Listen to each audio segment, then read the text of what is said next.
Hey guys, it's Mrs. Yeagle, and this is the last chapter of The Darkest Hour. This starts on page 302. And when we're thinking about a plot map of a story, this last chapter is definitely like the conclusion chapter. And it's what we call in the theater the denouement, which is a French word that means like the end, the downside of the mountain, right? And so we hit the climax. We kind of figured out in chapter 24 what was going to go on with Dorner, and so everything is wrapping up. And this is the very, very last of it. So it should answer all of our questions and send us off feeling really good about this book.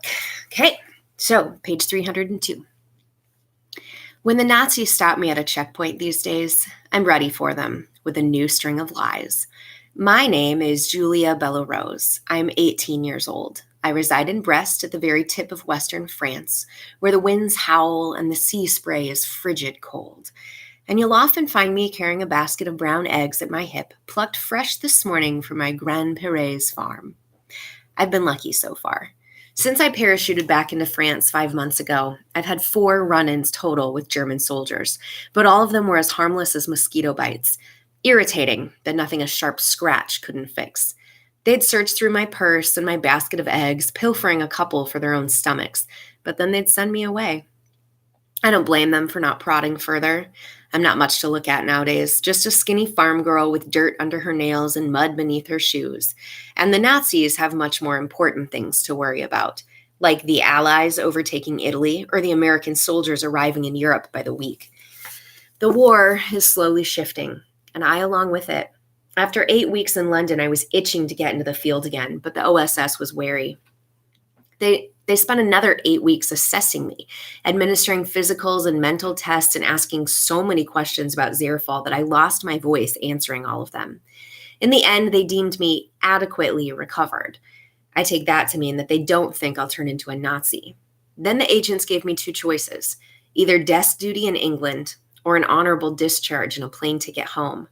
Much to their irritation, I picked a third option, returning to France. They flat out refused at first. They called me mad. In the end, however, I wore them down.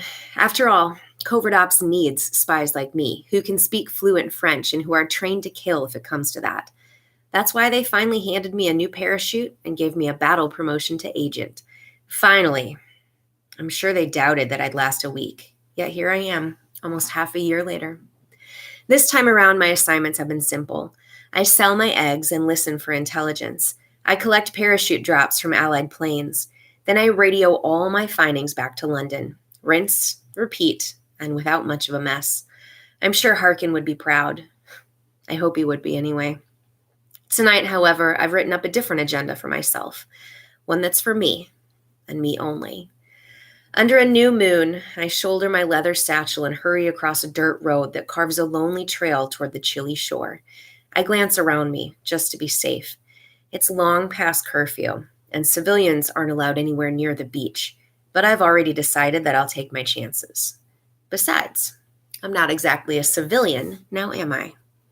The winter wind blasts me from behind while the icy mist of the ocean hits me from the front, but I press on toward the white-capped Atlantic waters. There's a good layer of fog that greets me too, which will provide me enough cover for what I need to do. These descriptions are amazing, aren't they? I feel like I'm right there on the ocean with the cold frost and the fog. Oh my gosh. If Major Chapman knew what I was up to, he'd probably flay me alive, but he's hundreds of miles away in Paris, hidden in a tiny flat in the 4th arrondissement with just a bed and a radio to keep him company. Chapman is Harkin's replacement. He was sent by covert ops to France 3 months ago, but he's inherited a very different organization than the one Harkin created. There's no more headquarters, no more briefings. Covert operations has been stripped to the basics. Just Chapman and a network of field agents, each of us buried in our own little corners of France, keeping our eyes open and our fingers busy, and wreaking havoc however we can. I send him updates every week to keep him satisfied, and that's the extent of our correspondence. So covert operations has lived on, despite all the turmoil it's gone through. I just wish that Harkin were here to see it. I reach the barbed wire fence the Nazis have erected along the coast and grab a blanket from my bag to throw across it. Once I climb to the other side, my boots plant into the craggy rock that covers most of the Brenton shoreline. As I tiptoe over those rocks, I can't help but think about Tilly. I got a letter from her only a week ago, smuggled to me via the OSS. She told me that she has a view of the ocean from her home in Connecticut, and that she takes walks on the sand every morning as part of her recovery. Her family flew her back to the States right before my return to France, and her parents have hired a hive of doctors to help her recuperate. The nurses poke me from sun up to sundown, and they keep giving me these tonics to drink that taste like gasoline, she'd written. She'd ended her letter with, "How are things going with the new crew? Maybe one of these days I'll be able to join you all." Tilly might be writing in code about our new agents, but even the Nazis would be able to read the hope in her words. I know that she desperately wants to hang the title of agent next to her name again, but I doubt I'll see her until the war ends. Her doctors won't let her return to France without a clean bill of health, and I'm sure Chapman wouldn't take her back even if she had one. She was still spouting Hail Hitler when we reached London together. As much as I want her back, she'd be seen as too much of a risk to bring back into Covert Ops' fold. I take comfort in that, though. I'd much rather have Tilly scarred yet alive than scarred and dead. I don't want to lose another friend to this war. An angry wave breaks over the rocks, sending cold water into my boots, and I know I better get a move on things.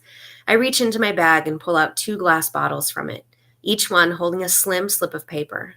I wrote both of them this morning. A letter for Theo. A letter for Sabine. I step to the edge of the stony cliff as the frothy waves tumble 10 feet below me. My right foot sinks into a puddle and more water sneaks into my boot, but I'll deal with the wet socks and cold feet later. I take Sabine's bottle into my hand, the glass cold to the touch. She's been gone for months now, and there are some days when I still don't know what to think about her. I don't know if I can let go of the anger I feel at her betrayal, but at the same time, I think I finally understand why she did it. I may not agree with it, and Tilly will have to live with the consequences of Sabine's choice for the rest of her life, but she did try to make things right in the end. I've decided that has to count for something. I launch the bottle into the air and it disappears into the thickening fog. Soon the current will push that little bottle out to sea and toward a place where there won't be any bombs or war. It's the sort of place that I hope Sabine is in now, someplace where she can be with her brother. Safe travels, I whisper. I reach for the second bottle, for Theo's. My chest twinges and I curl my fingers around the neck of it, as if it's my dead brother's hand. There are actually 2 letters inside of this bottle, one from me and one from Ruthie. I wrote to her while I was in London, and she'd written me back before I left. She thought I'd run off to California, and it wasn't until she received my letter that she discovered I'd been on the war front all along. She told me to keep safe, and that Theo would have been real proud of me. But that wasn't the part that made me tear up. No, it was the way she'd signed it. Your sister, Ruthie. I cork the bottle and I toss it far into the waves. It's fitting, I think. My letter together with Ruth's. Theo would have liked that. With the bottles dispersed, I know that I should sneak back into town, but I linger for a moment longer and look up at the dark clouds. I don't know if Theo is somewhere up there watching over me, but if he is, I think I know what he'd ask for me. Hail Mary, full of grace, I say. Whether or not I believe in that prayer anymore, I've repeated it every night for Theo because I promised him once that I would. And here I am, ready to make him another one. I'll take care of her, you hear? I whisper to the clouds. I'll watch out for Ruthie. I pick my way back over the rocks. My little cottage is a few miles off, and there are 36 tasks waiting for me once I return. Radio messages to send, a pair of binoculars to fix, and a list of possible recruits to look over. And the thought of all that makes me bone tired. At times like these, when I'm cold and exhausted, I wonder if I should have taken up Covert Ops' offer for a plane ticket home. I could be with Mama again. I could drink tea with Ruthie. I wouldn't wake up every night with every creak and groan of the floorboards. But there'll be time for all that later. I came to France for Theo, but now I stay here for myself. I don't plan on setting foot beyond these borders until this country is free from Hitler's hands and until we're all free from the Nazis' tight noose. That's my newest mission. not vengeance or punishment, but this small speck of hope that we won't always be ruled by the swastika. And I swear to that on my name, not as Sister Marchand or Florette Dupree or Marie Louise or Julia Bella Rose, but as me, Lucy Blaze. The end, you guys. The end.